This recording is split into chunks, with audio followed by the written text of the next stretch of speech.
Okay, so today we're going to do a precise correlation of the 20 days, showing that all three cultures that we are correlating used the same 20 days. We will show the difference between them and the similarities. The similarities are pretty stark. They should be undeniable to any reasonable observer. And that's what we're going to do. So we're going to use the 1 through 20 of the Maya Quiche, Maya Quetzalcoatl, probably more of the Maya that also they all use the same 20 days. Some of them start with Emosh. That is the agricultural calendar from what I understand. But when you're looking across cultures, they all start with Bots. Or Bots is the day. The first day is Bots. In the I-Ching hexagrams, that's the way they run there. And in the 1 through 20 chapters of Exodus, that's how they run through there. And you will see it starts out a little slow, but picks up speed pretty quickly through the 20 days. And all you need is actually 2 websites and 3 tabs. You could open 3 tabs and do this comparison yourself. I will put links in the descriptor for the Sacred Text Archive. You can just view the Book of Exodus there under the King James Version. And you can also view the I-Ching there, hexagrams 1 through 20.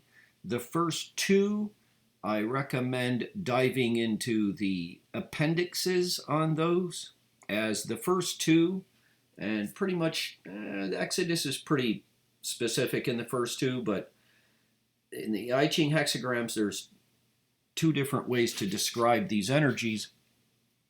One is a holistic way, and the other is how it pertains to humanity. So in the appendix is where you find how it pertains to humanity, with very specific stuff going on there. In Exodus, all you got to do is just pop that open, and there you go. And for the 20 days, you can use my site, which is firsthand knowledge, dictated and translated in person. There was a group of 20 of us there. We all wrote them down, but I published the set, and I have checked with others to make sure I did miss a few things, but I didn't add anything. There's nothing tampered with here. These are legitimate day descriptors. There's also many other sources for this, although I do see it's getting harder and harder to find on the internet. But you could use the Smithsonian has a set that was from the same area, and you also have the government of Guatemala has an official cultural aspect of their website that they have the 20 days there. Very good descriptors there as well. So they vary a little bit, not much. Some people have some things in there that might not belong. Others have things in there that are very important that, there isn't a consensus on. So you just have to dive into them. But as we're going to see, these 20 days, which are known all through the tribes of the Americas, by the way, it's not just the Maya that have the 20 days. It's the Cherokee have them. There's a book out from the Cherokee, telling about the 20 days. Everybody has this stuff. Everybody had it for many, many, many thousands of years. And this is what is the mind-blowing part of it. So without further ado, let's get going. The first day is Bots, Monkey. This is, I'm not going to go through each one and read the whole thing. I'm going to jump from this to the chapter to the I-Ching and then just keep moving.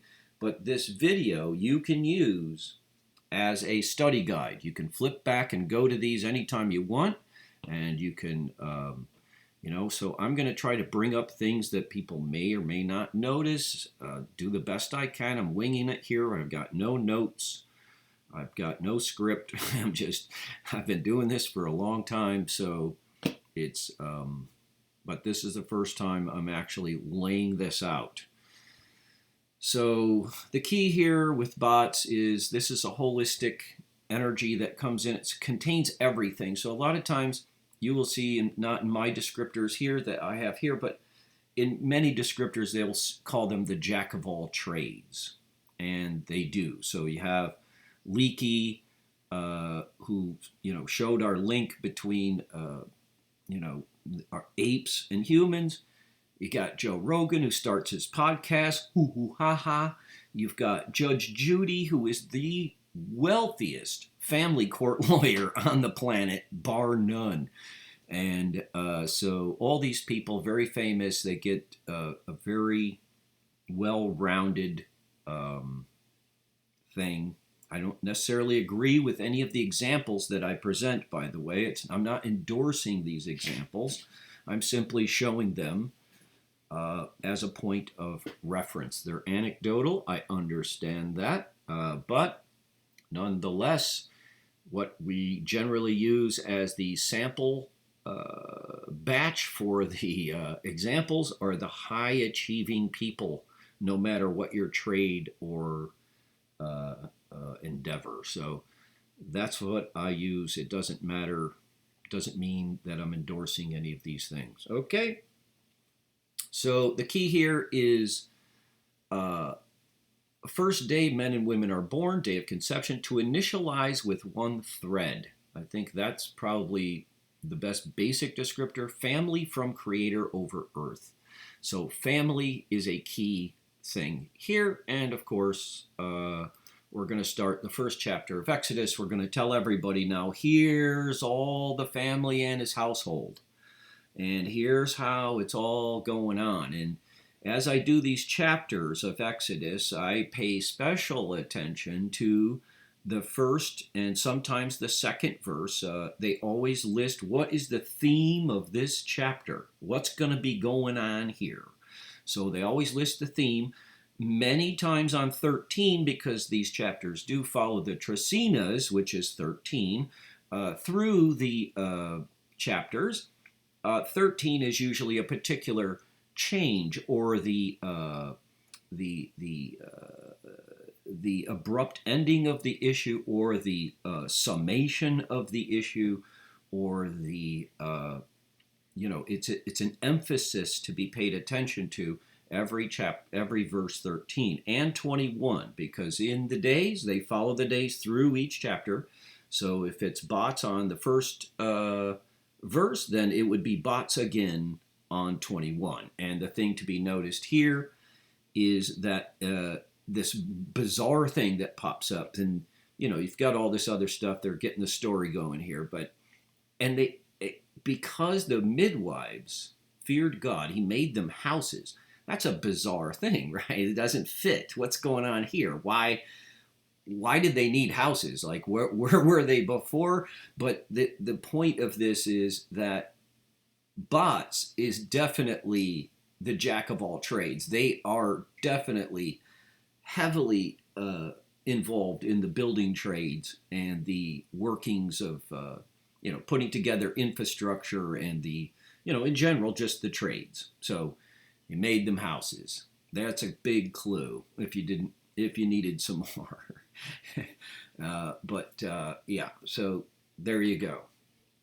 And that's chapter 1. I don't even have the I-Ching in here because, frankly, you can go and look at it. But again, use the appendix as we go. The hexagrams, from this point forward, I use hexagrams on every one. I don't on the first one because it's just too complex. I don't want to get into it. You can go read it, but make sure you check the appendix, okay? Second day is the path. This is the guardian of the road to destiny. A lot of times this is symbolized by the stones that mark the path. And these are done by humans all over the earth. And you'll see these standing stones at intersections or different places. You mark where you've been. It's also a water day. So I want to emphasize this is water. It's a very watery day. It is the water that covers the earth, like dew and things like this. The oceans, the rivers, the creeks, the streams, and all of this. Uh, it's also it's a good day for finding the path. The soles of the feet is the body part. Um, and the guy who built the Erie Canal, Clinton, I think it was, yeah, the guy's name is Clinton. It's called Clinton's Folly, but the guy who actually did it was born on this day, as was Hugh Hefner, who he exposed more female body parts than any other person in history. He started this whole nudity wave that humanity's into, and the key being that he actually shows female genitalia. So that is a marked stone in the path of modern humanity, and the result overwhelmingly from the women was that, they said, well, I feel so much more confident and just, I'm really glad I did it. You were looking for remorse afterwards. And we were looking for the women that would come out of there going, oh my God, I wish I hadn't have done that. No, that is not what we heard. So it's an interesting thing. I don't endorse any stuff, but I'm just saying it is a day for good deep meditation. But the important thing is the guardian of the road to destiny, the path of life. Okay? And here is the path of Moses and his destiny. So it starts with his parents, and they throw him in the water, in the reeds. Okay, it was a reed basket. Keep that in mind, because we're going to get to the next slide. We're going to be talking about reeds. But he's put into the water. He's literally put into the river, and he's just floating around in the river in a basket because they were going to kill all the children except the females. That was chapter 1. I want all the males to be killed, and we're just going to save the females. So is that really talking about every male? No, I think what it's really talking about is all the bots, because they stand up, they speak out, and they don't sit down easily. So this is a part of community, of the family of the 20 days, where I can see where rulers would want to, in a drastic sense, if it went crazy, they might do that. Either way, here it is on 13 is this next stage in his destiny, where he saw 2 of his own people fighting, and then he finds out that everybody knows he killed the Egyptian. And on 21, he gets married. So this is actually the day of marriage. Also, Bots and E are both days of marriage and birth. E is definitely birth. Maternity ward workers, I've checked these. There's a lot of people that work in the maternity ward that are born on E. So that ties into Hefner. It's like just nudity just doesn't bother these people. When you go to have a baby, who cares, right? The woman does not care at this point. There's a room full of people, and she hears blah, So it's that goes with it. You cannot be crazy about your modesty when you're having a child, can you? So, and that's, the other thing about E, a good thing to, and it does, of course, not everybody's water breaks on E, but I'm just saying that process is, for humans, that is a very good, scenario for the day of E. So they're very tuned into that. Now, here's the interesting part in the I-Ching of this. And I went to the appendix because, again, it's holistic. But the second one did have in the appendix something that relates to this story about why did they have, right? Like, we've only got 13 lines before he finds out he has to leave town. And so somewhere in there had to be some kind of incident. And it does talk about this in the I-Ching. It says the murder of a ruler by his minister or of his father by a son is not the result of the events of one morning or one evening. The causes of it have gradually accumulated through the absence of early discrimination. So this is the warning in E, and it's very in line with this story. And he treads on the hoarfrost, the strong ice will come by and by. Shows the natural issue and growth of things. So in other words, you step onto danger, and then later on in your destiny, the strong ice is going to come. So that's the relationship here for the I-Ching. It's a little weak, I know, but it's in the appendix. It's very specific about why this murder occurs, and it does match exactly what happened. Because the Egyptians are treating them badly. One guy rose up and killed him. So yeah, wasn't the result of one morning and one evening. Okay, now it's going to start getting very specific. Third day is the staff of power. This is the reeds that grow in the water for the Maya. They keep track of the reeds. The body part is the spine. It's organizational energy. This is a great day to rearrange your closet or go back through anything that needs to be organized. It's very good energy for that. Freud and Jung, both born on the same day and number of the 260-day calendar. What did they do? They organized human thought. Like, why do these people do this? We have to break this all down and organize it so that we can instantaneously evaluate what's going on and figure all that out. So there's a lot of examples in Aj that are great, and but those two stick out, so I just use that one.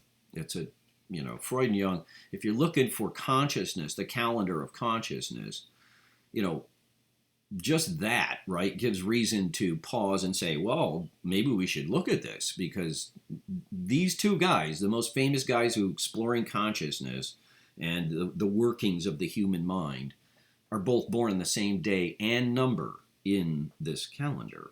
Okay? Now, this is where Moses gets to be the burning bush, and it is a fire day, so we've got fire in a bush, and what's the bush? And I think what's happened in this, what's missing in this chapter, okay? Because when you get to know this stuff good enough, you can look at these chapters and say, hey, there's something missing here. It should be here, but it's not. And so, but here's the bush, and it's burning, and what I'm alleging here, what I would throw in, and you can just keep going through these, and you can come back to this later, and you can see for yourself. I think this is where he takes the bush, and he fashions his staff out of the bush, because that is the right day for it. But what's going to happen is we just go into chapter 4, and he's just got this staff. But where did he get the staff? See, this would have been the sacred instrument. If you had an experience like this, you take this bush and fashion its trunk into a staff, and this will be the instrument that we're going to use to work with spirit. That makes a lot of sense to me, because they don't just pick these pieces of wood willy-nilly. They're staffs all over the planet, sacred staffs, and they don't just pick these pieces of wood willy-nilly. It's a process. So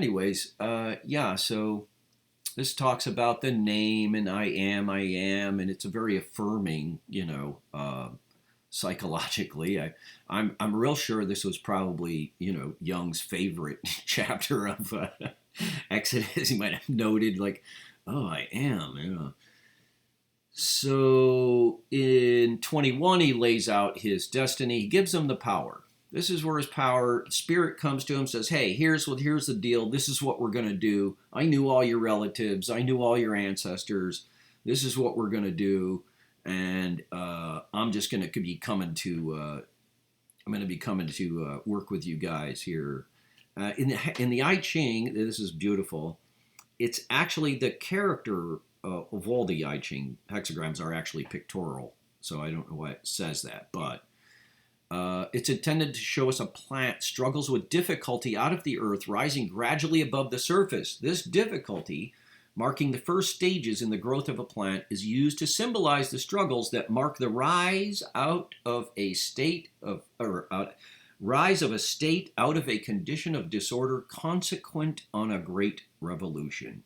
That is very much what's going on here in the story of Exodus in chapter 3. So that is a solid match. And that is a basic descriptor of that. That is the primary descriptor of this. And it's absolutely excellent. And the Aj who do become leaders, a lot of that is what happens. The Industrial Revolution was led by Roosevelt. He was born on Aj, and that was a revolution. That was a great revolution of technology. I'm not, again, I don't agree with all that stuff. I think we've polluted a lot of everything. Everything's polluted now, but we did achieve a lot of stuff as human beings in that time. So that's what's going on here. Now the fourth day is Jaguar. This is the mother of earth. It's Ish. Ish is the mother of earth, the day of woman. This is also a day known for the magic of the jungle. And the Maya here, they're very politically aware, I would say, in their descriptors, especially with the people that I got it from. They're very politically connected. In fact, Don Alejandro actually had an office with the president of Guatemala at the time because the president was his student. And so they put an indigenous office. And so he was the indigenous representative there at the time that I got these days. So they were very so there's some political tenderness to their descriptors, but so they just say the universal understanding of nature in her complexity. It's jungle magic, okay? It's magic of the earth. The earth is magic, like it or not. You don't have to be aware of it, but it certainly makes everything way more interesting. But the earth is magic, and anybody who's ever gotten into any of these things knows it. Now, Edgar Cayce, born on this day, he had all kinds of this and that, wasn't always right about everything, but certainly anytime you have a clairvoyant like that, the urge is to pound them with a million questions. That is not the way to handle that situation. I'll give you some valuable intelligence right now. If you do happen to come into contact with a clairvoyant and you spend any amount of time, make it short. Because the longer you stay, the worse it gets. It goes downhill. And you don't want to do that. You want to get the valuable stuff right up front and then just keep moving. It's not 1,000 questions. It's 2 or 3. Okay? That's the way it's best done. You only need 2 or 3. Okay? But this is also the day of teaching that stuff. So the wisdom that comes from the magic of the jungle that's where wisdom comes from. Wisdom of the earth and how everything works, the complexity of it. Christine Lagarde is a very good example because this is also the day of the woman who takes care of all the material wealth of the community. So did that. She essentially, if I'm not mistaken, I have to go look at the dates, but I think she had a lot to do with ending world hunger. Edgar Mitchell, he came back from space so amazed. I could actually do a single video on him because he did that. It happened at a particular time while he was in space. But he's born on one Ish, and when he saw the Earth, he had an incredible experience in space, enough so that he was just completely driven to form this Institute of Noetic Sciences. Okay? And so this is the day, of course, that Moses gets educated. But he also gets punished. But he doesn't get punished in a bunch of different ways. There's this bizarre passage here. And it came to pass by the way in the inn that the Lord met him and sought to kill him. What the hell is going on here? Why would the Lord want to kill him? Well, that's your clue that it's a woman, because right the next line, what's the next line? We're talking about the cure. So he didn't get killed, but what happened? Well, Zipporah took a sharp stone and cut off her son's penis. I mean, and called him a bloody husband. So this tells you what happens to you if you're a dude. If you're not a dude, if you're a woman and you're listening to this, you're going to know. It's like, have you ever threatened a man that you're in a relationship with that you were going to kill him? Yes. It's almost a sure thing, especially if he comes home from the bar after getting the paycheck and he comes home with less than half of the paycheck. You're going to get, dude, you will get killed. She will kill you. It's one of the few things in humanity where a woman can threaten to kill her husband. It's, but if it's, it's not, serious, might be, but I'm just saying, he was at the inn and the Lord's going to kill him. So all I'm saying to anybody who reads Exodus or anything in the Bible, wherever it says Lord, what it's talking about is that day or that energy, because this information is ubiquitous throughout the entire Bible. Okay? And this chapter is actually chapter 1 of the Bible. It's the creation of the planet Earth. So the creation of Earth starts with Ish in Genesis, and then it follows the Trasinas, more good intelligence. You can come back to this. You don't have to listen to my voice. You just slip through all these slides and study for yourself. But that is the beginning of the, if you get the order of the Trasinas, I've got Genesis template showing you the order of the Trasinas all through Genesis. They're all marked out in the article section of Art Astrology, and it's called the Genesis template. And so you can see that it follows very precisely the order of the Trasinas, and you'll see it. But so that's what we have here. We have the instruction. Now, in the I-Ching is very specific. This is a very, it's just, the I-Ching hexagram number 4 sticks out among all the others, because we're talking about teaching a student, but sometimes we have to use punishment. It's the dispelling of ignorance. So Moses is ignorant. He doesn't know about any of this stuff. He just found the burning bush. He doesn't know anything about any of this stuff. But now he's got this rod. He's being shown all this magic, and his eyes are open. He is removing the shackles from his mind. That is line 1 of the hexagram. So removing the shackles from the mind, dispelling the ignorance, and it will be advantageous to use punishment.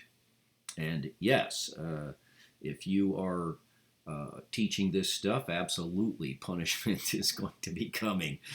If you just, in the process of going from ignorance to understanding, punishment is from, if you're learning from this type of energy, yes, you better, just be careful. Don't piss everybody off. So day 5 is interesting among all the days. I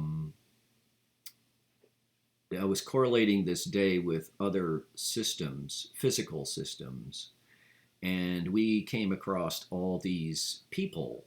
I said, hey, let's just take a look. So you start running the days, and next thing you know, here's the entire group, or not the entire group, but a very healthy portion of the group responsible for the nuclear bomb. Okay, this is major male energy. This is patriarchal power is what's going on here. So that's the birth of the nuclear age. Came from this energy. It is, the body part is the eyes. That's the important thing to keep in mind too. And it's not just that, oh, is that like your eyeball? Or it's like, no, it's specifically like if you see things. So one of the attributes among many for the eagle is that they have extremely good eyesight, right? and they see things. Once they see something, they lock in. If they see prey or they see a fish, they have to see through from far away. They have to look down into the water and see that fish. And then they have to strike at just the right time before that fish goes too deep. So that's the eagle. It's very impressive. It's an impressive animal for this day. It's also it is an important day for messages and these types of things. Yeah, very much so. So yeah, there's that. And after this, they're going to go into the hold the feast. Yes, it's also the day of the feast because Zakin is material and spiritual wealth. These things come together. So when you blend material wealth with spiritual wealth, you're holding a feast in ceremony with spirit, right? So that's what they're doing here. It's always about the feast. This chapter in Genesis is number 18, is where they have the three guys come and they have a feast. And here again in Exodus, number 5, this is where they're having a feast in the wilderness. And so we have to have a feast. But then we're going to get some material wealth for the Pharaoh. We're going to take the negative aspect of this, and say, nope, you're going to go make the same amount of bricks that you were doing before, but this time you're doing it without straw. Now get back to work.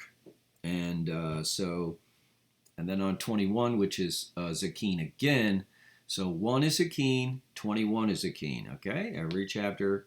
I won't keep saying that, but I wanted to make sure it's a reminder here because abhorred in the eyes of Pharaoh, in the eyes of his servants. Lord, look upon you. Okay, so we look for these words to see, and sure enough, that is exactly what's going on. And the line 1 tells you everything about it. Let my people go, they can hold a feast. We want to hold a feast. Where is this? And by the way, holding a feast in the wilderness is not a small thing. You want to take apparently like 600,000 people with all the children and all the animals, and you want to go into the wilderness and hold a feast. Yeah, that's not going to be 3 days. That's I've done some events. That's not going to be a 3-day project. That is a massive project. So I don't think this is written in any way, shape, or form to insinuate that it was a true story. You just have to think about it. You don't even have to think hard. But anyway, here is hexagram 5. Sure enough, it's the subject in the mud. He thereby invites the approach of injury. And this is what's in the mud is like being stuck into something. And you invite the approach of injury because that's a vulnerable position. You cannot run fast when you're in the mud. It's that just being in the mud is not a good position. You are in you lack defenses. Okay, any animal when you're in the mud, except clams got it figured out, but we catch them real easy. But I'm just saying that's what the thing here is. Waiting in the place of blood, and then the big line is the feast. And of course, and then number 6, here's the 3 guests coming without being urged. And that's the direct tie to Genesis 18. So if you take care of this feast, then good fortune in the end. Okay? The 6th day is Ajmak. This is Condor. This is also the day to get into peace. It is forgiveness, and it's also an issue. Why would you have forgiveness on this day? Well, because you have to, there's going to be things that are going to need to be forgiven on this day because it is a strong day. It's a strong silent type. Okay, very important here. Strong silent type. You have to be careful with the sex on this day. It will sap your energy on this day. I think this day is probably the basic knowledge that where some people get this idea that your spiritual strength is necessary. It's necessary to withhold from any sexual activity at all in order to maintain spiritual strength. I do not agree with that at all. In fact, I would say that the basic original reasoning for that idea itself probably comes from the knowledge of this day, because on this day it is wise to abstain, but that doesn't mean you abstain the rest of your life. You could just keep track of, if you keep track of the days. I always do, because I generally abstain on this day because I've been able to notice it in my own biology over time. But does that mean it works for everybody? I doubt it. I don't know, but that's the advice. I tried it, and there does seem to be a noticeable thing with that. But no, should a dude just abstain from sex his entire life? No, that's ridiculous. It doesn't do anything for your spiritual at all. John Henrik Clarke is a historian. There's a lot of historians born in this time. This is a great time. If you find historians and you're questioning, if you look them up, a lot of time, these guys who are the real strong silent type, and he was, he's a very good historian. He remembers the very old stuff. This is the day of the ancestors, to be in peace with the ancestors and the parents and the grandparents, and give thanks for life, and honor that connection that you have. We are the survivors of all who lived in the past. That's what this day is. Reggie Jackson, I used him. I actually didn't even know his day until I just heard his name the day I was doing this. I said, well, yeah, he's Mr. October. Because he's a strong hand, and that's the chapter. We're going to take you out of here with a strong hand. And when Reggie Jackson got into the World Series, they won with a strong hand because he hit 3 home runs in that game, and it was with a strong hand that the Yankees won, or whatever team he was on. I don't even know if it was the Yankees, but I do know he hit 3 home runs to clinch the World Series. And boy, let me tell you, that's a strong hand right there, and it's with a baseball bat. So, and sure enough, yes, it's the first line. For with a strong hand shall he drive them out of his land. So, yeah. And it does get into the ancestors and the issue, contending the issue. So the issue is the bondage. The issue is we got to, man, how are we going to get out of here?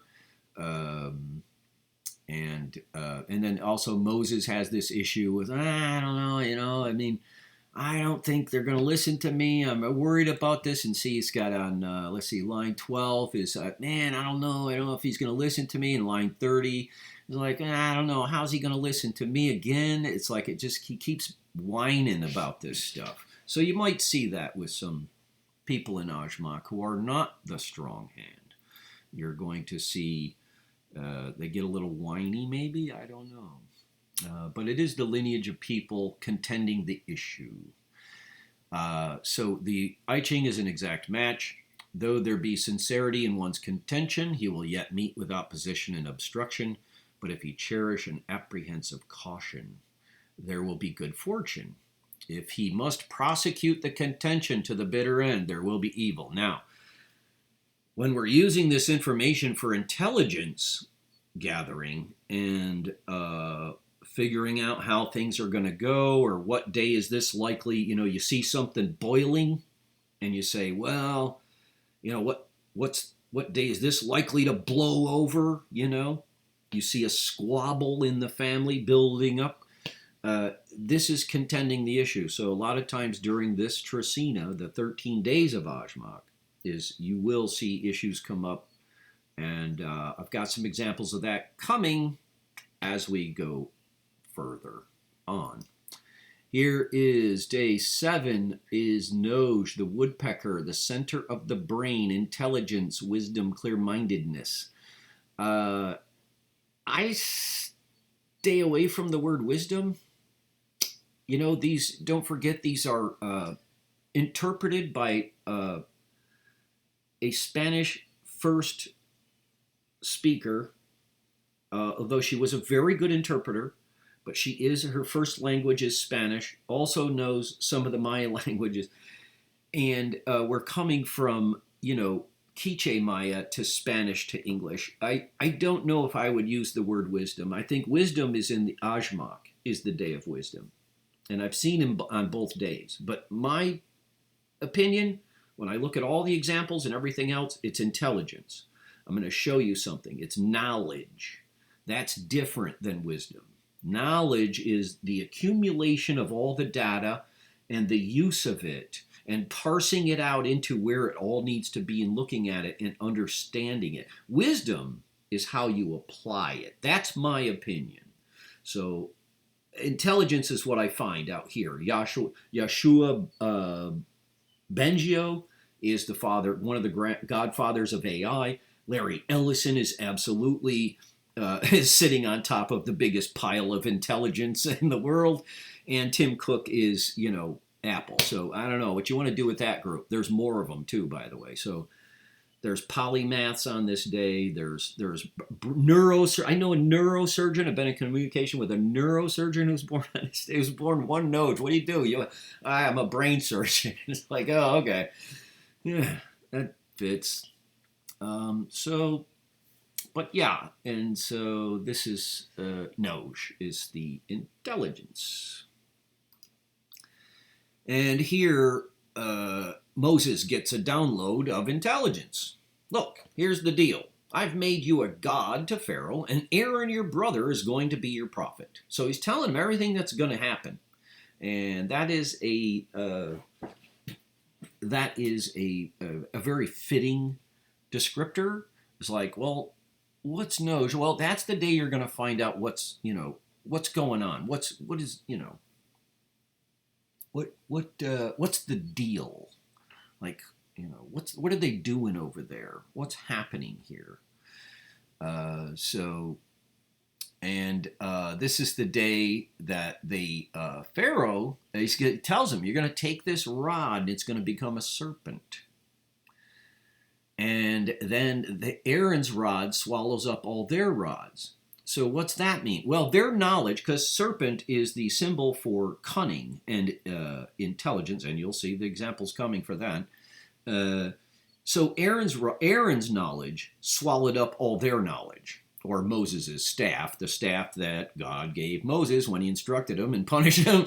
And that staff ate up theirs. So their knowledge ate the Pharaoh's knowledge. So the Pharaoh gets a download too because he sees, holy crap, these guys are smarter than my guys.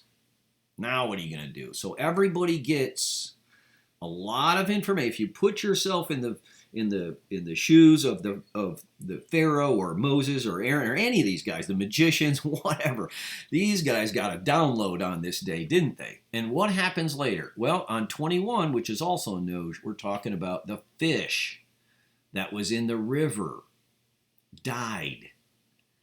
Oh, and they couldn't drink the water. So water is also basic knowledge. Like you in the food groups of knowledge and wisdom, you can have water or you can have wine. Wine is, that's matured. It's got a little bit more weight to it. Water is standard, what everybody needs, Water is the symbol for the basic information that everybody has to have to stay alive. Fish is the symbol, especially in Far Eastern, also in Egypt, and even over here in a lot of the indigenous tribes, fish are the symbol of knowledge, and not necessarily wisdom, but knowledge, because and a lot of this, I think, when you observe the activity and behaviors of fish, particularly salmon, I mean, you can just see, like, how do these guys know? After all this time, how do they know to go right back to where they were? That is impressive among all animals. The flight there's a lot of augury in Noj. So how do these swallows? I have swallows here. I think they come from Central America. I'm up in upstate New York. I have swallows that come here every year, and I can tell they're the same ones because they go to the same nest and they act the same. And I've gotten to know them over a few years now, and they they are they are really smart, man. They know exactly where to go. They know everything. It's amazing. Anyway, so the fish are the symbol of the knowledge, and that day Egypt's knowledge died, didn't it? Because Pharaoh's knowledge is now inferior to the slaves that they have in the field. Like the slaves are smarter than the Egyptian government is basically what we're going through here.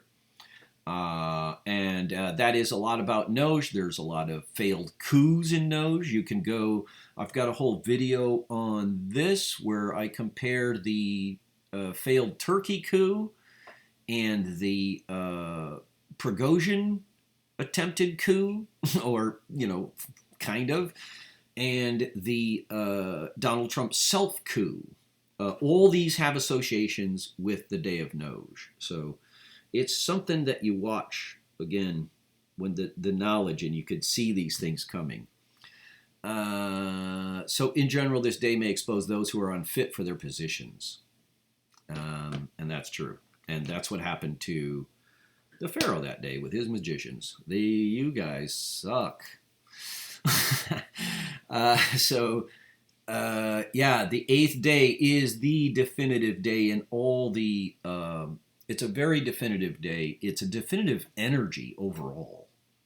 This is the day of electricity, but it's symbolized by the flint. And sure enough, the National Park Service is symbolized by a flint, and it is born on 13T Hawks. The people of the flint are the Mohawk, who are up in Akwesasne. They straddle the river of the borders. They're on both sides of the river. They're in Canada and the United States, part of New York. They are the people of the flint, and they are also the keepers of the Eastern Gate. So all of these things, T-Hawks is the day of electricity, and Nikola Tesla is born on T-Hawks, and on and on and on. But it is the day of wisdom about conservation and the borders of the nations. A lot of times water is used as a border naturally in nature. So if you've got hyenas and lions, they'll eat out of the same water hole, but they're on opposite sides of it. Don't cross over there, because if you get past the middle, they're coming. So that's how it works. So it's a lot of times it's associated with water.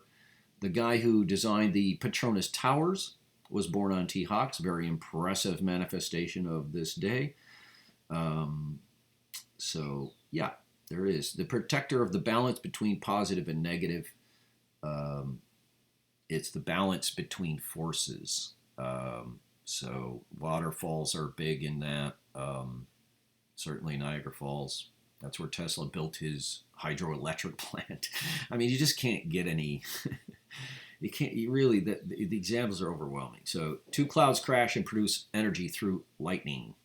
And but here is an anomaly in this sequence, because you're going to see that all the other days match what's in the I-Ching, and the days are pretty good, but the I-Ching matches the best, I would say, with the chapters.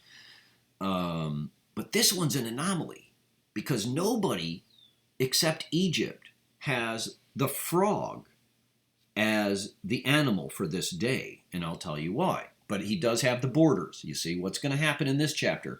Well, you're going to smite the borders with frogs. Now, frogs, the Egyptian, the African bullfrog in particular, what happens is the male frogs go down to the edge of the water. And the biggest dominant male takes over in the center, and all the young males are out here, and they're going to try to get a chance when the females come.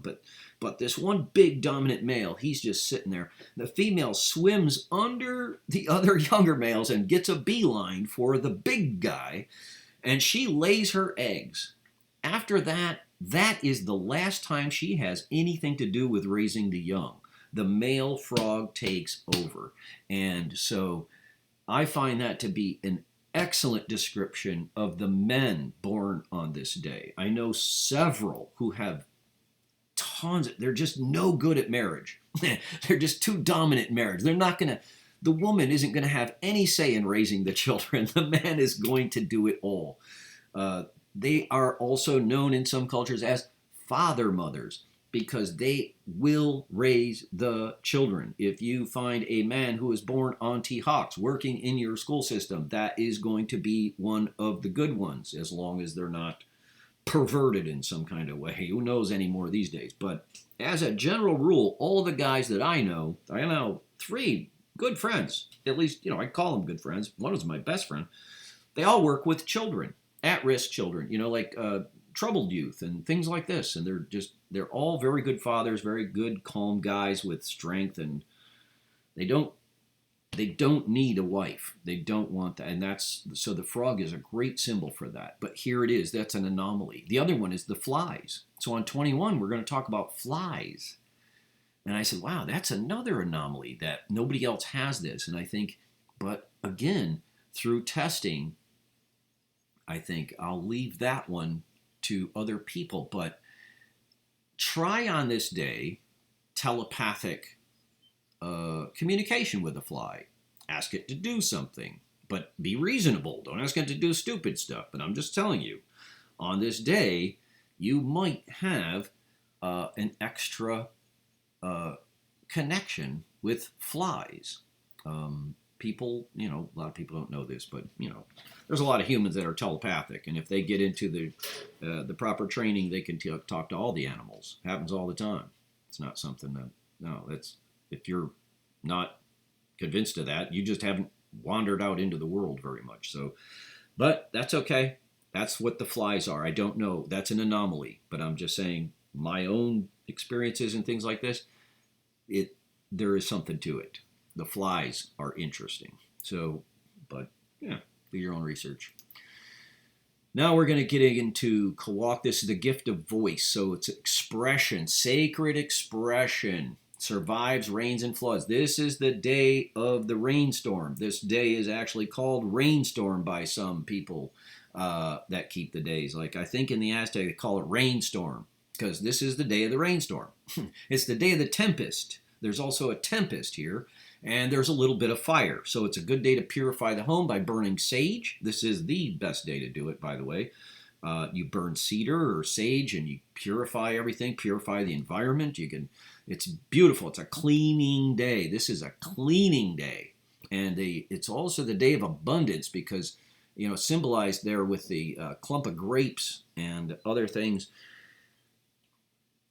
You need water to grow all the food. All the food that we eat requires water. You have to have this stuff. So it's sacred, but there's also expression like when you have a rainstorm and then the clouds part and the sun shines through in that one little spot and you can see the sunbeam coming through and everybody goes, it's God coming through the clouds, right? And everybody thinks that's an expression. This is God saying hello. And, you're not far off. It is. It's beautiful. It's a beautiful thing.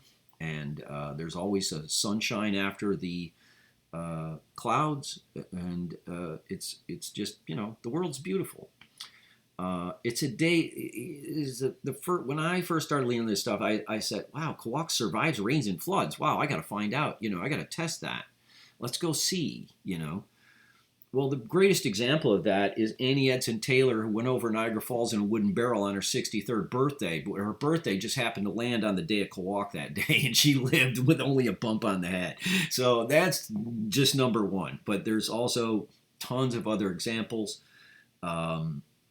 So survives rains and floods is a very bizarre thing to find in these descriptors. And I said, wow. And you have to go and check it. But yeah, the examples prove it out. All these guys under here, I'm just listing a bunch of scientists. Robert Bunsen, okay, 7 Kawak, fire cleans. There's a cleaning aspect to fire and the use of it. So there's a little bit of fire here, but there's a lot of rain. Otto von Guericke is the original scientist who did the the mechanics of clouds and how rain falls and all this. Roger Penrose with the electromagnetism, and James Clerk Maxwell and Prince, Purple Rain. I mean, Thomas Burr Osborne was a healer.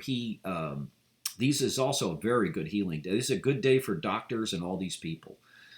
So Thomas Burr Osborne discovered vitamin A, and that is a big deal because vitamin A deficiency is a major, major thing in humanity. You can go check it out. But it's an impressive list of doctors and scientists. And, of course, Annie Edson Taylor just puts the exclamation point on it. So what's going to happen in this chapter? Well, we're going to have hail and fire. We're going to have hail. There's going to be a shitstorm that is going to take out all of your vegetation, all your herbs in the field, and all the animals, the beasts, and everything out there. The fire mingled with hail. It's very grievous. It's going to be a tempest of epic proportions, and all your food is going to get taken out. In the I-Ching hexagram, this is the top descriptor of the actual hexagram is we see dense clouds but no rain coming from our borders in the west. And so it's like, well, it's the process of, okay, we see the dense clouds, but the rain doesn't come until at line 6. And it says how the rain has fallen, onward progress is stayed. So it's the whole process of from lightning to clouds to rain is what we see in T-Hawks and Kawak, and that's what we with the exception of the frogs here, but that, believe me, there's in the Dendera, there's the guy with the frogs. So rain coming and moistening the ground is the cause of the beauty and luxuriance of the vegetable world and the emblem of blessings flowing from good training and good government. That's the I-Ching for this hexagram, and it's true. And the clouds are, somehow restrained. The blessings are somehow restrained is in the first sense, but then we see how the rain has fallen. So the 10th day is the sun. I'm not even going to stick around, and we don't really need to say too much other than that. The sun, okay? Chapter 10, Exodus. What's going to happen? We're going to take away the sun. So you see how this is flowing? See, it's ridiculous. You do have locusts on 13. Locusts, they're not flies.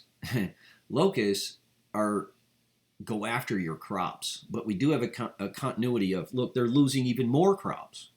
So the locust came. If anything, survived the hail with fire, and we've got locusts to clean up the rest. You don't get no more food. You're done. Your food is gone. So protection.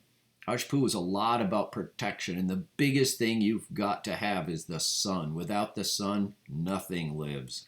And so on 21, which is Ashpu, you're going to stretch out your hand, and there's going to be darkness, even darkness which may be felt. And 3 days, we're going to take away the sun. That's the scariest thing ever to any animal, is the sun just doesn't rise in the morning. I mean, that is the end of all things. So that's the threat, and that's what they do. We're going to take away the sun, but these other guys got light. Oh, and seeing the face, thou seest my face, thou shalt die. Okay, Ashpu is thou shalt not die. This is chapter 3 in Genesis. So if you see my face again, you will die. This is what Pharaoh tells him. Now, what happens? Does that happen? No, it doesn't. So again, we have somebody telling you that you're going to die, but you don't die. That's the whole point of Ashpu, is you're convinced that you're going to die, or this very powerful person, like here, the Pharaoh's telling Moses, you're going to, if you see my face one more time, the day that you see my face, you're going to die. And Moses says, okay, I will not see your face anymore. They're both lying.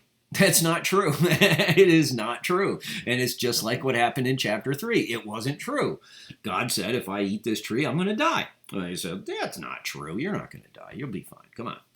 That's Ashpu. Reassurance. Superman was born on Ashpu. Okay, the guy the two guys who did Superman. One was Ashpu and the other is Amosh. Right, back-to-back days. Superman. You will not die. He will save you. Bullets bounce off his chest. He can fly. That's Ashpu. Protection.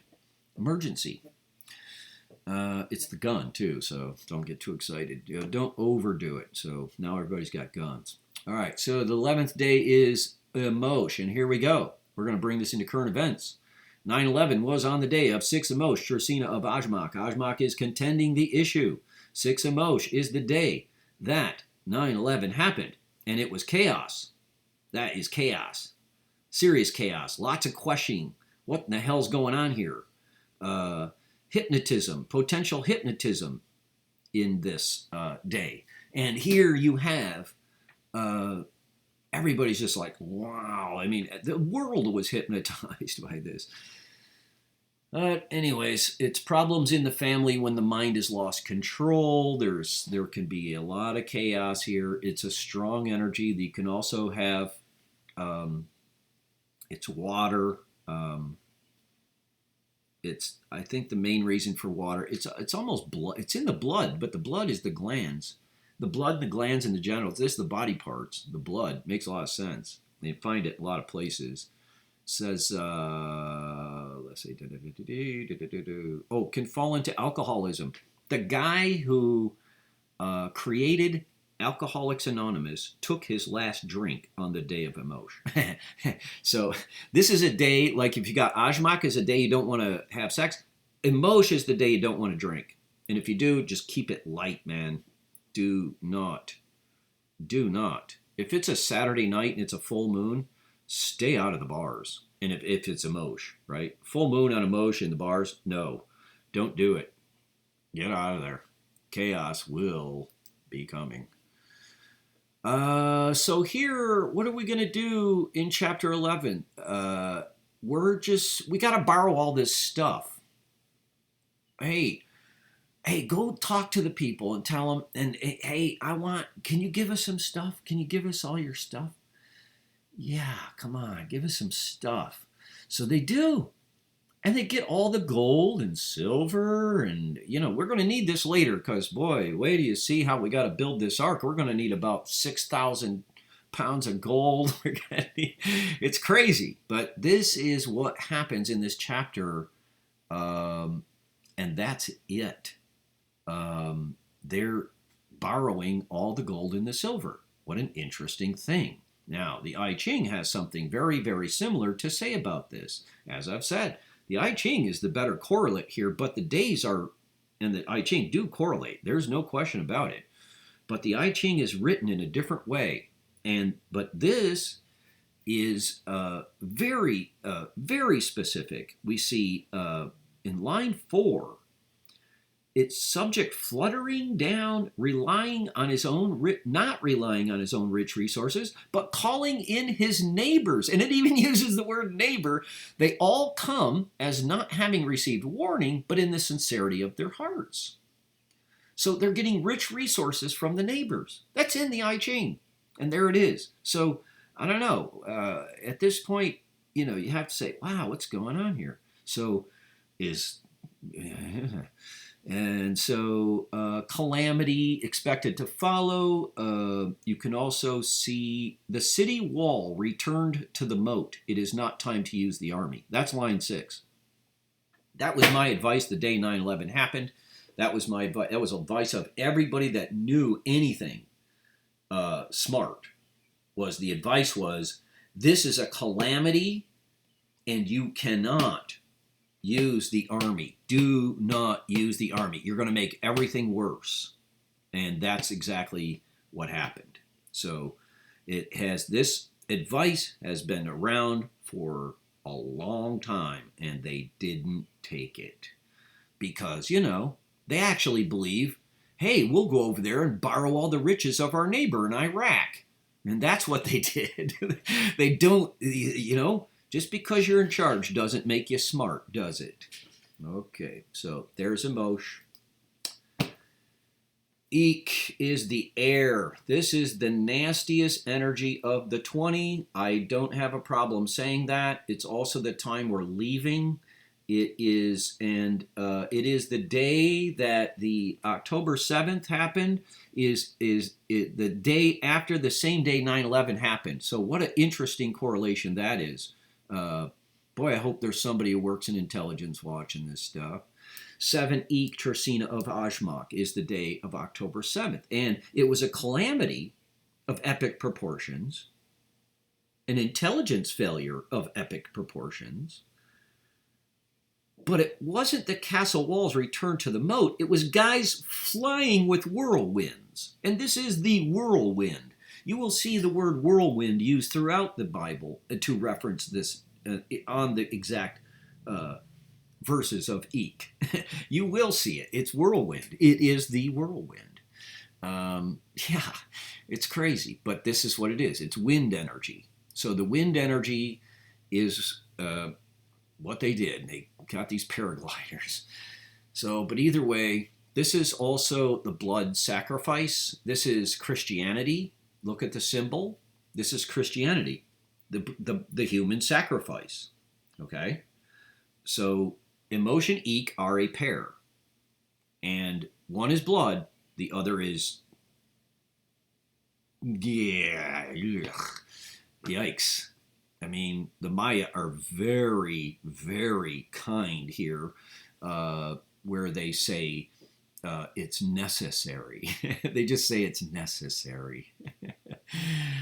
This is a necessary energy. In other words, you can't get around it. You can't skip it. Wind blows wherever there is a difference in temperature. So you can find some good people on this day. I just haven't. I find a lot of nastiness, child abuse, human sacrifice, blood sacrifice, cruelty, torture. There's a line in the Bible that actually references the day of Eek and says that they will have cruel instruments in their habitations. What an interesting thing to say. A cruel instrument in your house, right, where you live. What's that? And then you look at, and they have this dude nailed to a stick hanging in their house. It's like, well, that's interesting. It's not the first time we've been here, is it?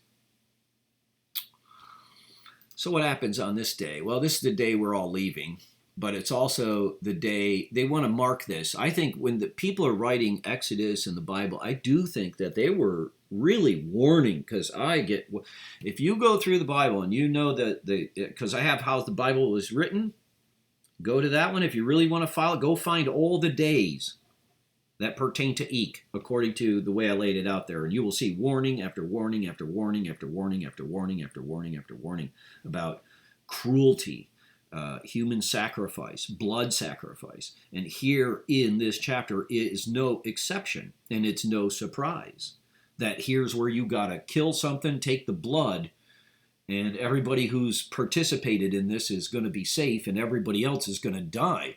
And we're not just going to kill them either. We're going to kill the firstborn son. How's that interesting? So Jesus was my only begotten son. He's like, this is where they get this.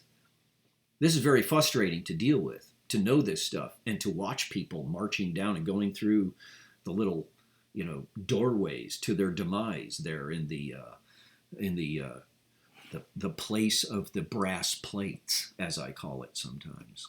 I call it the place of the brass plates, where you go, you give them permission to commit human sacrifice while you contribute to the cause. And in return, you get nothing. You get water, okay? You're not getting wine. You're not getting meat. You're not getting fruit. You're not getting cheese. You're not even getting bread. You're getting water, and it's not even good water. They're not telling you this, okay? They are not. Who knows this stuff? How come I know it? Who else knows this stuff? Do you think the rabbis know this stuff? I don't know. Some of them. Somebody's gotta. What about the The priests, what about the bishops? What about the cardinals? Do any of these people know this stuff? I'll bet you they do. I'll bet you they do. I'll bet you they do. They know it, and they're not saying anything. So you tell me, I could have done this video 8 years ago. This is 10 years ago. Actually, how long ago did I do this? I think it was in 2010, somewhere around there. It's 2011, I think, is when I first did this. So 12, 13 years ago. It's like, and then I just started, I immediately traveled to go see somebody that I knew would have knowledge, and I immediately brought this to their attention. I said, hey, I got to talk to you about this. I need to, what's going on here? Is this real? Is this something? Am I imagining this? And they're like, hey, welcome to the club. Welcome to the club. So then the 13th day is Akabal. This is the house. Excellent symbolism in Egyptology with the scarab beetle or the dung beetle. Here's why the dung beetle is impressive, okay? Now, when you're a builder, you're a carpenter, you're a mason, you're doing any kind of building or construction, you're making things, you see how tedious and hard it is. Well, guess what these guys do? They're going to build a perfect sphere, walking backwards, and they're going to make it out of feces, and they're only going to use their back legs. Now, that's impressive. And that's why they have... and by the way, you can just grab these, and that works for your fire. Like, wow, it keeps your hearth going there. You can just burn those. I don't know. It's an impressive feat of building and architecture to be able to walk backwards using, and build a sphere out of somebody else's crap. That you just nailed the materials, labor, and skill all in one, and it's just this little bug. So he's very impressive, and it's the symbol for the house. It's a very good symbol for the house. I don't know if everybody uses it. Another good one, especially this year, because we have the cicada, is the cicadas. And I'm going to tell you, oh boy, I'm going to send this to the cicada people. Anybody who's studying the cicadas. Watch on the day of Akabal. You will be, and I can predict this pretty easily, you will have a higher than normal rate of actual transformation in the cicadas on this day. And I wouldn't even doubt if it was an extremely noticeable burst of increase in their, busting out of their skin the way the way that picture shows there. Frank Lloyd Wright, Zahi Hadid. Zahi Hadid is arguably the best architect of our time. Donald Trump is a builder, but guess what? He doesn't have humility. So without humility, you lose. And he's not a builder, really. He's in real estate, but he's not. He's the negative aspect of Akabal. He shows it. He shows the negative aspect, and you watch. I'll show you the next one, because he just doesn't tell the truth, and that's you got to have. You have to be. You can't be selfish on this day. So if you're born on Akabal and you want to have success, whatever you do not be selfish, because you will not have success. Now, people would argue and say, well, wait a minute, Donald Trump, he's had a lot of success. Well, that remains to be seen. You can't really add up all your crackers until it's done, right? It's not working out too good. He's not causing good things. No, what has changed? Okay. So, anyways, the chapter is you're going to sanctify the firstborn. I'm sorry, I should have went Akabal. I forgot to mention the thing is the birth of a new being. Okay, that is the essence of Akabal, the birth of a new being. So this has to do with building. When you build something, it's sacred. You just built a new being. When you're having a baby, that's a birth of a new being. If you form a new community and you ratify the your constitution or something, that is the birth of a new being. You publish a book, the date you publish a book, that's the birth of a new being. This energy on Akabal is the It's the energy that is the epitome of the birth of a new being. And this, in the story, this is the first day after they left Egypt. Now you've got the birth of a new being. You're on your own now. You're good to go. So what are we going to do? Well, you're going to sanctify. You're going to sanctify the firstborn. Everything has to be sanctified. All the new beings, anything that gets born is sacred now. And we're also going to talk about, I didn't mention that either, night and day. Akabal is also the recognition that there's 12 hours of day and 12 hours of night. It's a balance between night and day. And so that's the big part of the chapter in 21, whereas the first part is the birth of a new being, and then 21 is the day and night, the difference between day and night. And that's what that is. Thung Zan is the hexagram. It is the union of men. Appears as we find it in the remote districts of the country, indicating progress and success. That is where we are at in the story of the Exodus. It is the union of men issuing from his gate. There will be no error. It is the union of men in relation with his kindred. And then the fifth line is the union of men first wails and cries out, then laughs, his great host conquers, and he and the subject of the second line meet together. There's a lot to it. It is a complex day. It is the casinos also. So Trump owning a casino, that's a negative for him. And he didn't, so I don't even want to talk about Donald Trump. But Akabal is a big deal. Boris Johnson, also born on Akabal, by the way. Trump and Boris Johnson are twins. They're born in the same decan and the same day. Here we are with Kot. This is in the Genesis. This is chapter 11. And in chapter 11, it's like the whole earth is of one language. So if we talk to a Christian and you say, hey, when in the Bible I read that the whole earth was of one language, do you find any similarity between that idea and computers, ones and zeros? And they would say, yeah, it's evil. It's like, okay, but it's the idea. Berners-Lee is the internet. He invented the internet. Jeff Bezos, Stuart Brand, whole earth. They ship everything everywhere. George Foreman named all his kids George. He's also got those ribs. George Foreman, you can pound on his body all day. You won't. Stuart Brand did the whole earth catalog, and Jeff Bezos loved it. And Stuart Brand actually used a picture of the tower from that chapter in his presentation of his long now clock. So he's in the long now. They want to build a clock that goes for 10,000 years.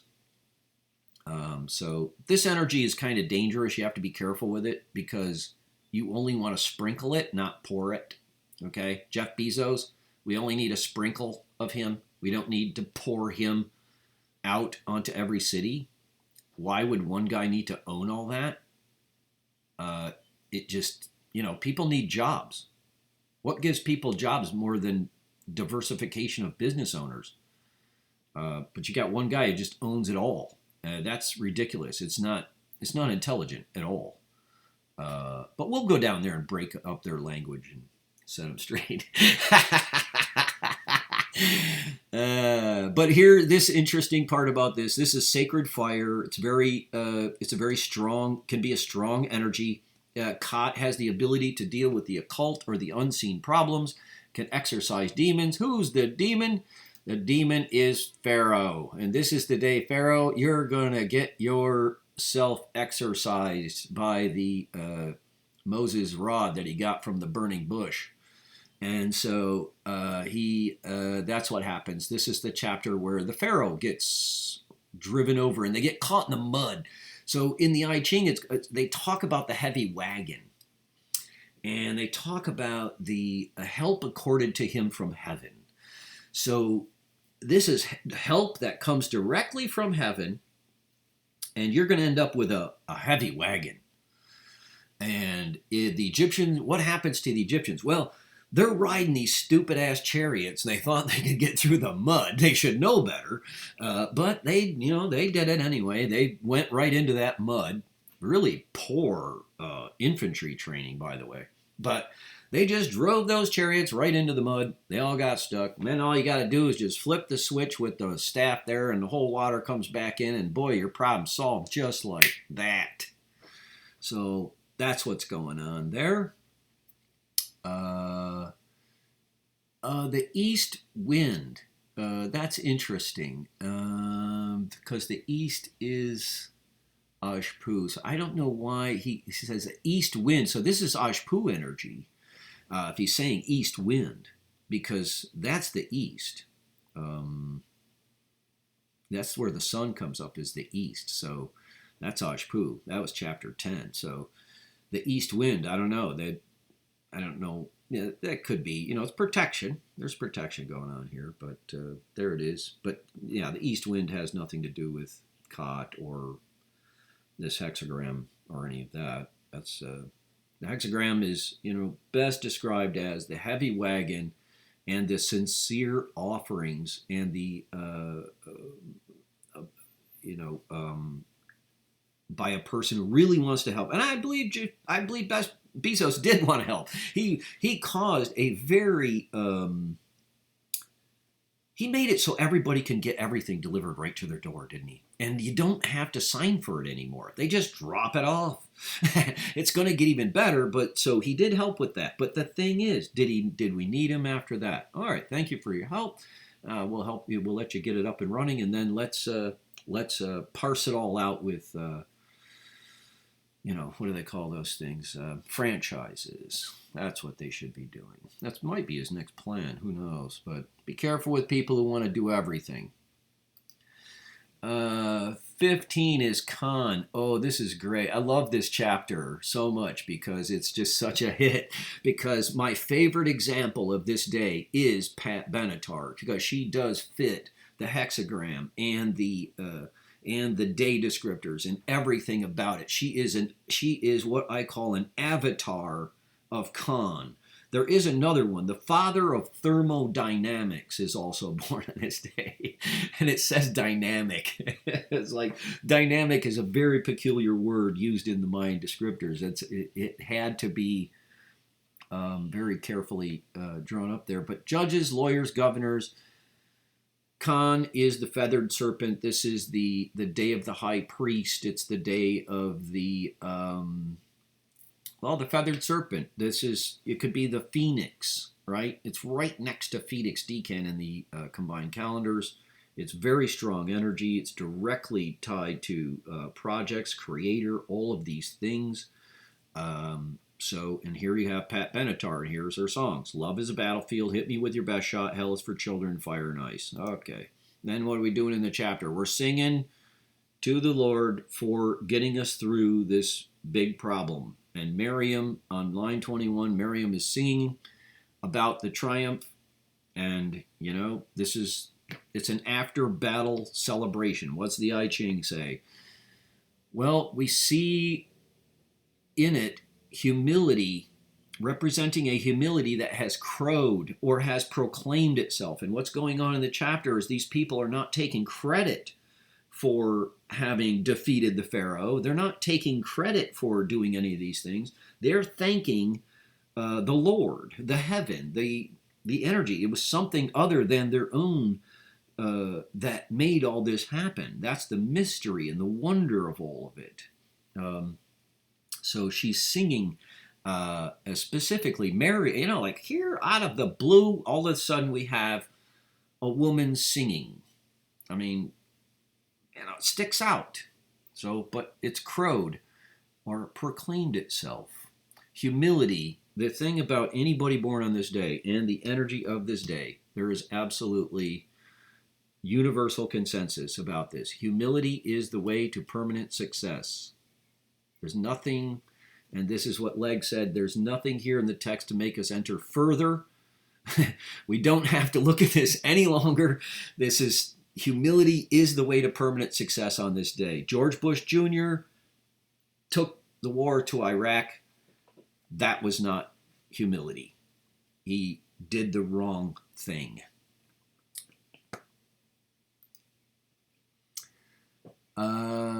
this is Kamei. This is the day that rules, and everybody gets freaked out. But you got to understand, you're learning different sets of knowledge here that everybody knows. Of course not. It's not the day most people die. It is the day that rules physical death, and it's over and over and over again all the way through the Bible. This is actually Jesus' day, because what is the overall lesson from that archetype is physical death is not the same as spiritual death. Okay? That's why this day really puts an emphasis on that. So I contend that the archetype of Jesus, as written and entered into the story that they did, is 5 Kamei in Ik. And those people that are born on that day are known to have very strong spiritual connections, very strong clairvoyance. They can be, you can find avatars in there that you're probably not going to meet them in public. They're not going to be in the church. No way. You're not going to find these enlightened spiritual people hanging around a church or politics or anything or celebrity or any of that. You're not going to find them there. You're going to find them in the places where people need help. That's where you're going to find them. Anyway, this is, the birth of who? See, Kamei, the day of physical death, is symbolized by the great horned owl. A lot of people have all these questions and superstitions about why did the owl show up on that? Because they can sense it. They can sense death. Isn't that interesting? They can sense physical death. That's very interesting, and they do show up. But it's nothing to be concerned about. What it should be, it shouldn't alarm you. What it should tell you is that owls are among the most hypersensitive, clairvoyant animals on the planet. That's why. Okay, there's nothing more to it. So, a lot of people have stories about birds doing things right around or near a death. Owls are just one of them. But yeah, the owls are super, super tuned in, man. Anyway, this is the day of, Kamei can help people cross over into death. So some of these people, I do know of at least one person. That's what they do. They are they're somebody who works with people that know they're going to die, right? And they come in and they just help guide them through that process. And I think it's a beautiful thing to do. It's very beautiful. You want to die peaceful. You don't want to have bad death. You want to, but is this the day you're going to die? No. In fact, there's a lot of saving people on this day. The World Health Organization is not trying to kill you, and they were born on Kamei. This is the day you save people from death, or you help them. If you can't avoid it, then you help them cross over into it. That's what it means, okay? Is that better? It's not the day people die, okay? It's the day, it's complex. You can figure it out. Well, there's a little picture of the quails because, the quails. We're going to have some quails. So this is a day, and so in this chapter, we're going to complain that, where are you taking us? We don't have any food. You're going to kill this entire assembly with hunger. You're going to kill us. So we have to use the word kill.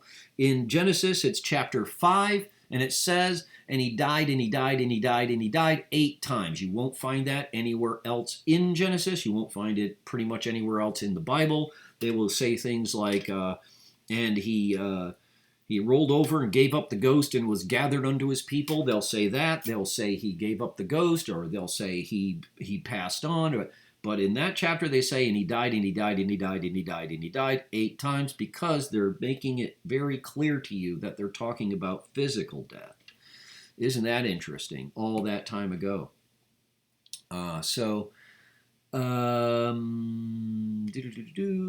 the I-Ching, it is a little interesting. The I-Ching sticks out a little bit here. The I-Ching is the one that kind of varies, whereas the Maya and the Exodus are a little closer, and then the I-Ching is kind of, you can go and read the hexagram and see if you can make sense of it.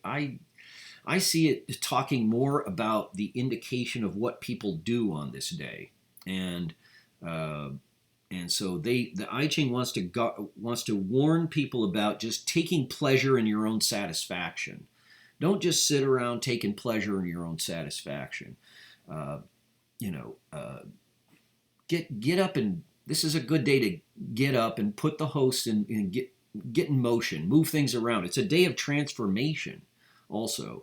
So transformation is, for some people, transformation can mean different things, but like I've met car mechanics, excellent mechanics might be born on this day, people that can fix things, transformers, right?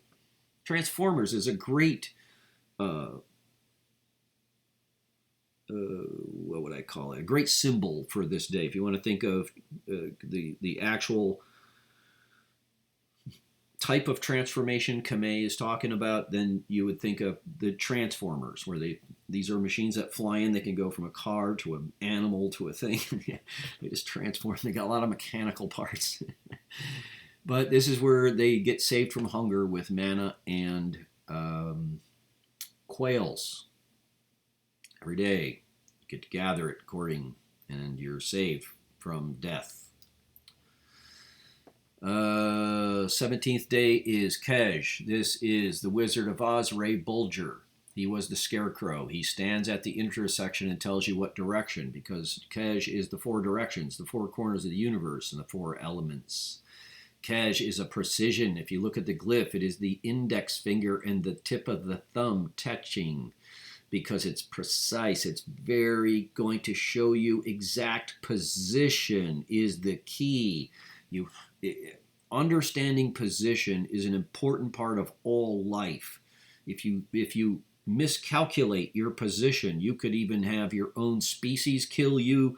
You can, position means everything. I mean, your position in your family, your position of your house in the town, the position of your town in the country, the position of the tree in the yard, right? Everything has a position. Your opinions and your awareness is together a position. But this specifically says can have pain in the arms and legs. What are we going to do here? Moses is going to have pain in the arms and legs because we got to take care of this other problem, but we're going to get a lot of followers. So this is the one thing. Now, how many followers? If they're all murmuring, first they're bitching about ain't got nothing to eat. Then they get quails and manna. Now they got nothing to drink. We ain't got nothing to drink. So Moses goes over and he hits the rock with his staff, and water comes out. And the people are all like, whoa, this is great. He got followers out of that. You're going to get followers if you can do that, aren't you? Now, they should have already been. I mean, I don't know why you would have doubters at this point, but they want to keep hammering this home because this is a day of getting followers. So is Kot, by the way, but Kej is magnetic. Like it's almost like the person may not even know, Whereas Kot, it's very intentional. But here, these people can gather followers. They may not even know it.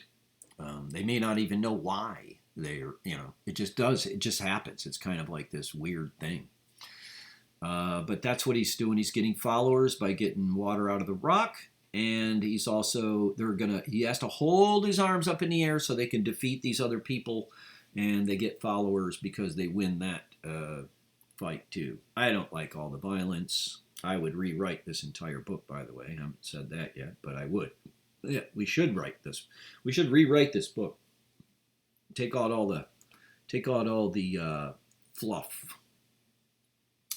Anyway, so the I-Ching hexagram, yes, shows us one changing the object of his pursuit, going beyond his own gate, achieving merit. Shows one who is followed and obtaining adherence. And that's what the idea is between, Moses. Now these people are really following this guy. We are going, wherever Moses goes, that's where we're going. This dude can get water out of a rock. So the end of the Tracina of Kej ends on 13 Kawak. And this is the verse where it says, and Moses and Aaron spoke all to the people, and the people believed. Okay? That's that line. That lands on 13. You can check it. It's on it. It's Kej, and it ends on that verse. And it's if you count down, it's 13 Kawak, and it says, and they believed, and the people believed. So the end of this Tresina is the culmination of sacred expression and getting people to believe you and follow you. 18th day is Keneal. This is the seed and the ask for the health of the entire ecosystem. So a lot of women born in this time, they like to have a lot of babies. The same is with goat. This is right next to goat decan. So if you're a woman born in May, you want to have a lot of babies. Be careful with that. Make sure you can afford them. May 1st through the 10th is goat decan. Sidney Altman was born in goat decan. So was Jane Goodall, I think. Or these two ladies are both born in, I think, Taurus, at least. And but yeah, they're both born the same day and number. 2 of the 3 trimates, Leakey's trimates, and Sidney Altman did the RNA. So this is the essence of the female production. This is the female aspect. T. Hox is the male. Keneal is the female. This is also the connection with the 7 sisters. The 7 sisters is the Pleiades, and in a lot of mythology and all this, the Pleiades are considered to be the birthplace of humanity, and so that matches up with this in location and position. So it's the 4 colors of corn, all these things. It's also it's the whole family. Like this is where all the families. Now we're in this process of 20 days, and when you get to this one, you're about to go into the last 2 days where a lot of stuff has to be figured out. This is the day where it all gets figured out in the family. These are the issues between the parents and the children, the generations of people, on and on and on. It can get complex. I have noticed a few shootings that happen on this day, and they end up being issues between the father and the son, or the son and the father and the son, or the son and the mother, and it's there's issues here. There's issues.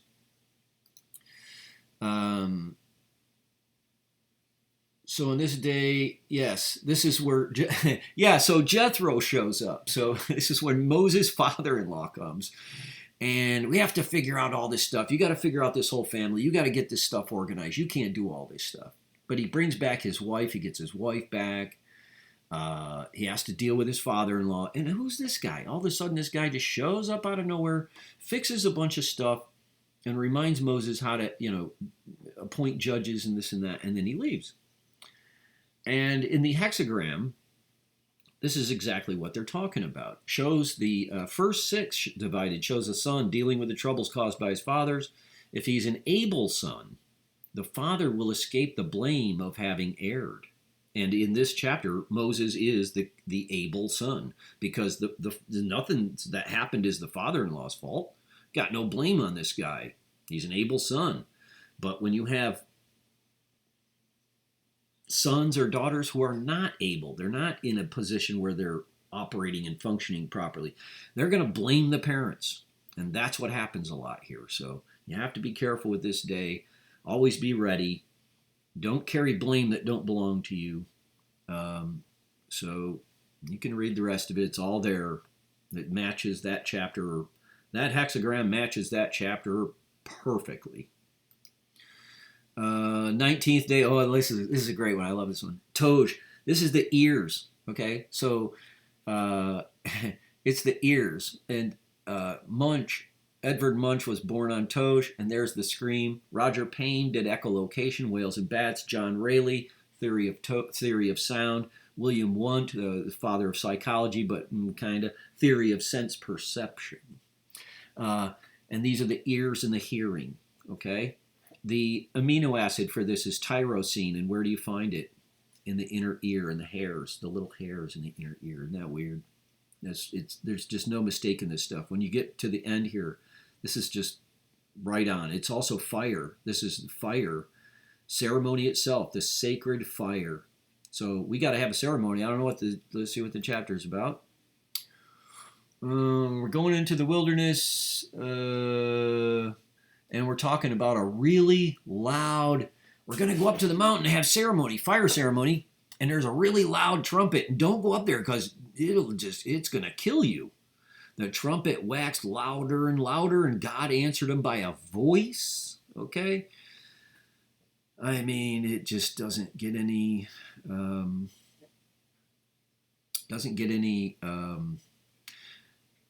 So it's all about the sound. Go down and tell them to stay back because it'll kill them. This is how strong, on this day, there's a lot that goes on in all life. I can tell you that. So anyways, let's see, the 8th month there will be evil. Performing services, okay, in Lin. Now this is the hexagram. He who performs such services may become great. So we're talking about performing the services. And sure enough, Moses is going up to perform services, but the other people, they have to stay back. And we're talking about we get to hear God's voice. We get to hear the trumpet. There's waxing louder and louder, and it matches. This chapter matches Munch's painting. That's what I say. It just does, and it's not the only one. So, now very important little point here, because I always wondered, like, where did they get the idea for the 7 days? Who came up with 7 days? Well, in the I-Ching, to indicate the period of what is coming, of the coming of what is yin, which is the female, we use the phrase the 8th month. But to indicate the period of the coming of what is yang, we use the phrase the 7th day. Isn't that interesting? So when the male is coming, we call it the 7th day. And when the female is coming, we say it's the 8th month, in the time of the 8th month. So, very interesting.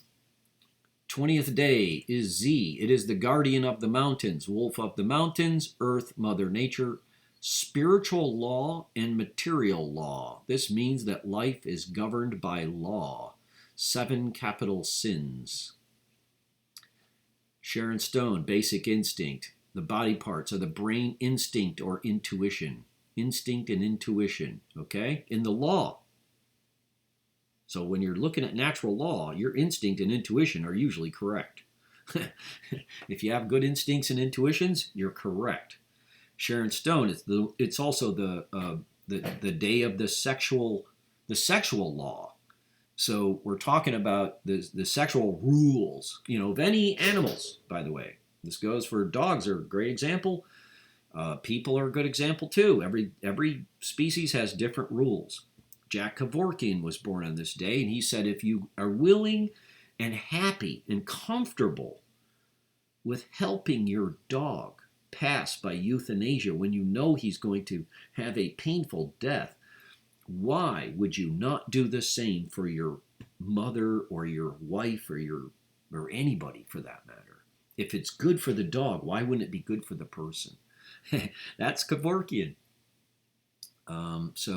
Sharon Stone, born on 1Z, she nailed it with basic instinct, where she just flashes the genitalia, and the dudes, the whole thing is about their dudes' reaction. But anyways, this is the law, and this is the day that we get the 10 Commandments. So Moses has to go up to the mountain, and he has to get the 10 Commandments.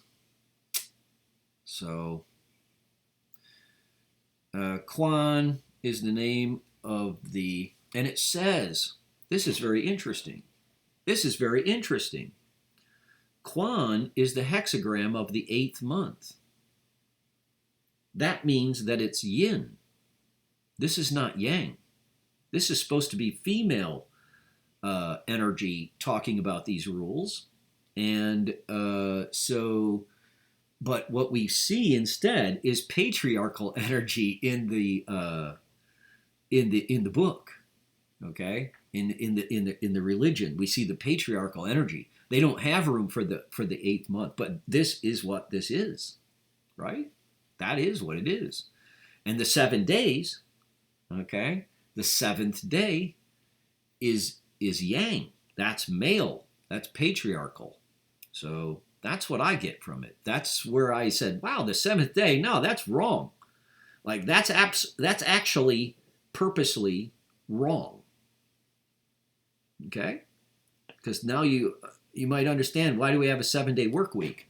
Well, first of all, it's very advantageous for the production of a community. I can understand that. Not anymore. But it's also very advantageous to the churches, isn't it? They come in and took over that 2nd day spot. They took over both spots. So make sure you take your paycheck down and drop it off at the church. That's what it sounds like. So you should be spending more time with your family, as much time as you can. And so, but there's an error. I'm pointing this out. It says the 7th day. That's wrong. Quan is the hexagram of the 8th month. This is supposed to be yin energy. This is female. Where do you get the law? Well, you get it from Earth. Where's the Earth? It's on the day of woman. Pretty interesting stuff, huh? So that's what I get out of it. Anybody else can go and look at it and see for themselves. That is the day. And that's your 10 Commandments. That's the first 20 chapters of Exodus. And those are the 20 days, and those are the 20 hexagrams, 1 through 20.